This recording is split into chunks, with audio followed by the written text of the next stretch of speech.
Welcome back to L3 Success, and this week's topic, for the love of money is the root of all evil. Yesterday, we started off the discussion by looking at King Solomon and the wealth and wisdom God provided him.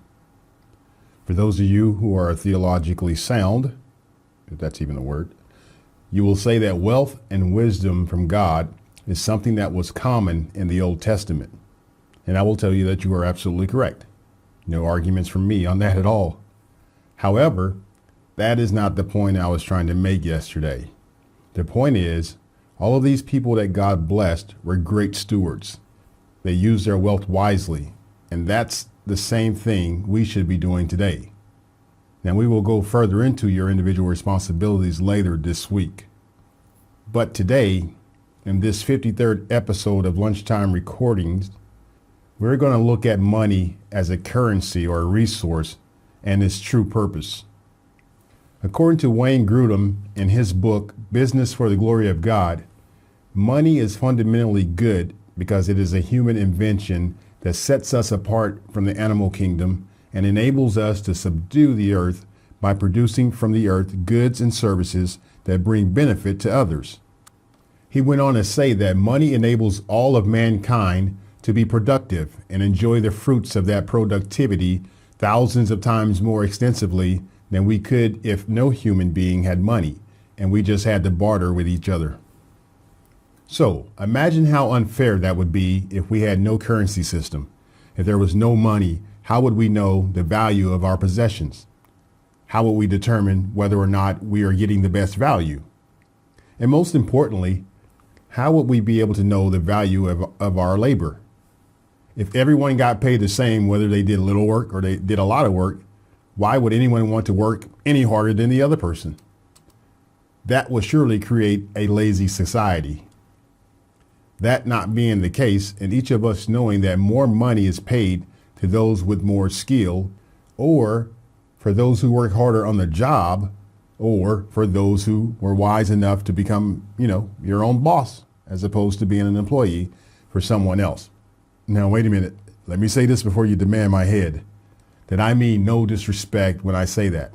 It's a fact that the owner gets paid a lot more than the employee. That's a fact. We can all agree on that, right? And that's the only point I'm really making here. In fact, I am still currently an employee myself, but not for much longer. As I was saying, for those of you who are just, passionate employees, that is awesome, because without you, the system would be in a complete state of flux. If you love what you're doing, keep doing it. Like my sister Stephanie, who is a school teacher, or my dear sister Estelinda, a teacher as well. Teachers are some of the most passionate people in the world. Where would we be without them? On that same point, if you find something that you love to do, then by all means, do it. I found passion in writing to you. I find passion in talking to you. And I find passion in making these videos on a daily basis. Sorry, I'm rambling here a little bit. Let me get back on topic. So Grudem talks about the good that money can offer. Another point that he made is that money provides many opportunities to glorify God through investing and expanding our stewardship and thus imitating God's sovereignty and wisdom, through meeting our own needs and thus imitating God's independence, through giving to others and thus imitating God's mercy and love, or through giving to the church and to evangelism and thus bringing others into the kingdom. If your motives are anything other than to glorify God, then you're using money in a way that is unpleasing to him, which leads to you becoming distant to him. You begin to let money control you instead of you controlling money. Ultimately, because of the control that it has over you, you become vile, evil, and completely out of favor with God. Matthew 6, chapters 19 through 21 reads, "Do not lay up for yourselves treasures on earth, where moth and rust destroy and where thieves break in and steal. But lay up for yourselves treasures in heaven, where neither moth nor rust destroys and where thieves do not break in and steal. For where your treasure is, there your heart will be also." Amen, amen, and amen to that. We will discuss those treasures tomorrow. But to conclude the lesson for today, I will tell you that money in and of itself is not evil. It's the love of money that is evil. It's not recognizing the chief giver of money that is evil. It's evil when you try to hoard money and create your own Bank of Fort Knox, where your money is solely for the benefit of you.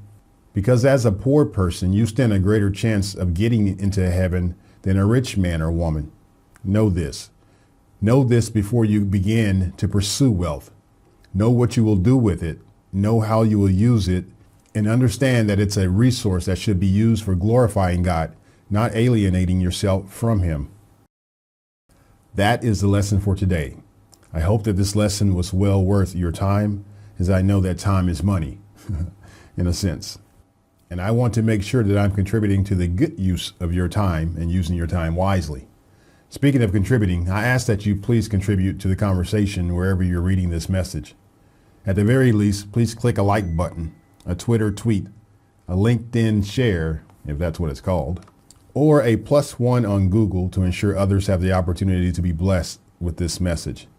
I will be back tomorrow to continue the discussion on the love of money, its purpose, and your responsibility when you acquire it. This is Barry Canada from L3 Success and LunchtimeRecordings.com. Take care and God bless.